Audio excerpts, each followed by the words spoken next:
We're going to talk about a really great musician, band leader, arranger, composer. Oh, you know him. Not talking about Ellington, not talking about Mingus. We're talking about Ian Ernest Gilmore Green. Later, Ian Ernest Gilmore Evans.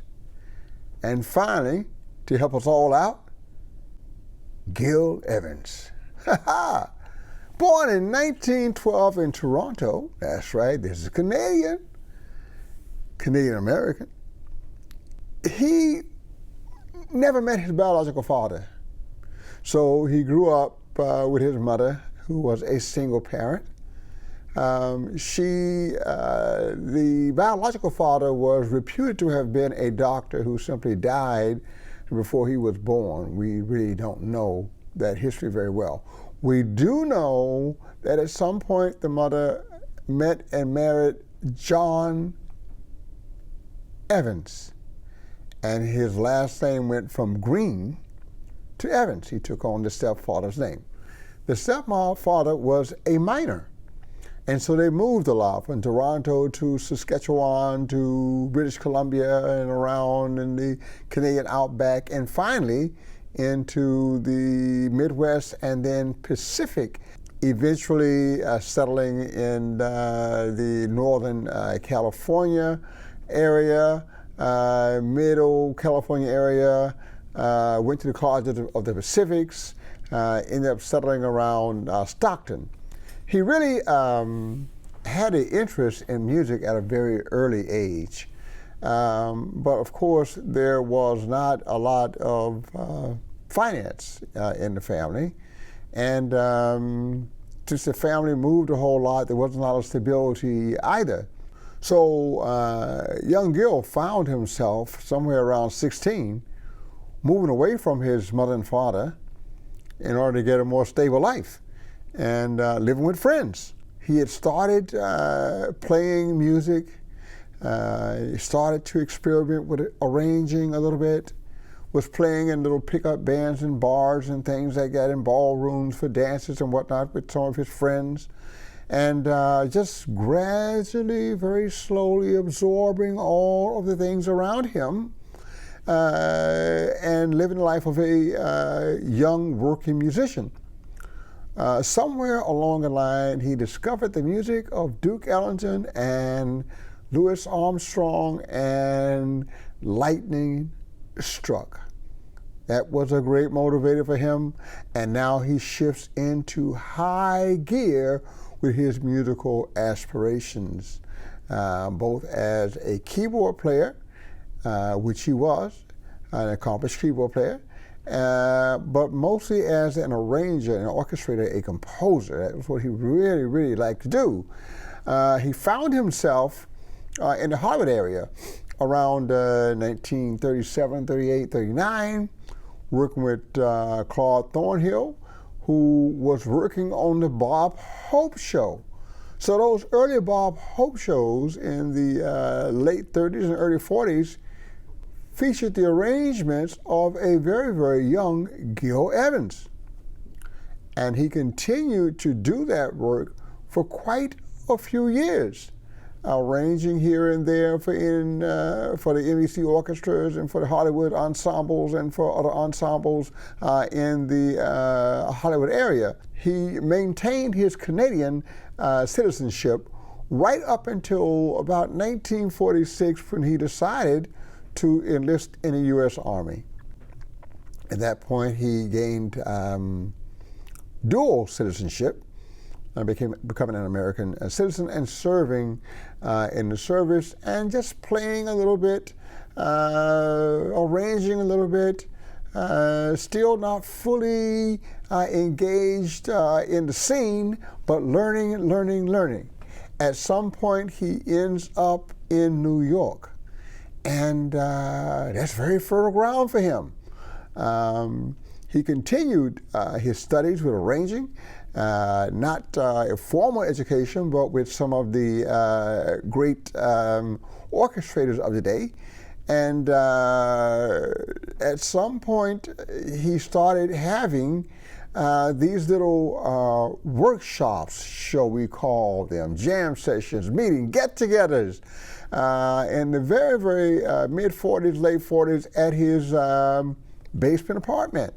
People like Charlie Parker would drop through, and Jerry Mulligan would drop through, and Miles Davis would drop through, and they were working on a music that was not so bebop, was not so straight ahead, that kind of blended elements of classical music, that has slower tempos, that had lush orchestrations with very,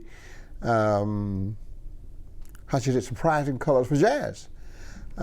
He pioneered the use of the French horn and the tuba, not just in the big block arrangements such as the Stan Kenton Band had done, but as feature instruments for solos, for soli features, and for pairing with other instruments with melodies and counter melodies. He was a genius at creating arrangements where the big band is featured, but there's room for the soloist and there is room for spontaneity. He could do that as well as anybody from Ellington to Mingus. He was a great creative force with his orchestrations. This led to the formation of what we know as the Miles Davis Nonet and the birth of the Cool, recordings made 47, 48, 49, the very short and uncelebrated performances at the Roost as an intermission band between sets of the Count Basie Orchestra. And this association with Miles Davis would be pivotal in his career. And although he continued to work with other people, other orchestras, other big bands, the association with Miles Davis was the one that was going to pay dividends, because toward the middle 50s, he's brought back with Miles Davis to start doing orchestrations for Miles. It led to great releases, both popularized and critically acclaimed. Miles Smiles, Porky and Bess, Sketches of Spain. These were milestones, shall we say, in the annals of jazz recording. So Miles was rebuilding his career. This is just prior to the great quintet sextet work that he would be doing later. And it was great from the career of Miles Davis as well as the career and visibility of Gil Evans. They would then separate. Gil would continue to do orchestrations, some things in film, as a matter of fact. And again, he is continuing to pursue his own groups as well, normally groups of 9 to 12 members, not as small as the combos that were typical for jazz, but not quite as big as big bands. And sometimes the orchestrations were written for an ensemble of as many as 30 pieces. So he was really experimenting, adding the flute, the bass flute, violins, tenor violin, all sorts of sounds, just to create more interesting palettes and also to explore the harmonic choices that made him so unique. His career continued to grow, and his respectability among musicians continued to grow. Fast forward to the late 80s, and Quincy Jones is working on trying to get Miles to stop doing that electric music for a while and go back and do some of the acoustic music he'd done back in the 50s. And Miles is like, I don't never look back, man. I'm not doing that old music. Finally, Miles broke down, and they decided to do a concert live at Montreux. This is in '91 by the time this thing happened. Well, who did they have to bring back in for that? Gil Evans. And this was the first time that Miles had played straight ahead jazz in many, many years. So among jazz musicians, this was like a major, major event, and there was Gil on that scene. Unfortunately, Miles was very, very ill, and near the end of his life, Wallace Roney was brought in to play some of the more difficult parts that Miles was just physically unable to play. It was a success. Gil Evans, once again, has a big profile around the world as a jazz orchestrator, composer, etc. Unfortunately, Miles never saw the release of that particular recording.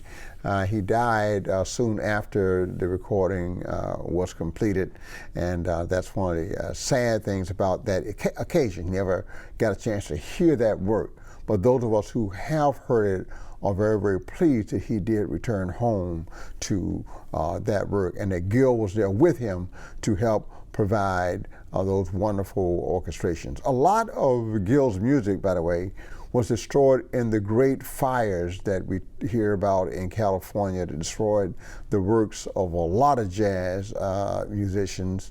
And some of the things that Gil had done that were no longer available had to be kind of transcribed from the records by Quincy Jones and other people in order for those orchestrations to be utilized again.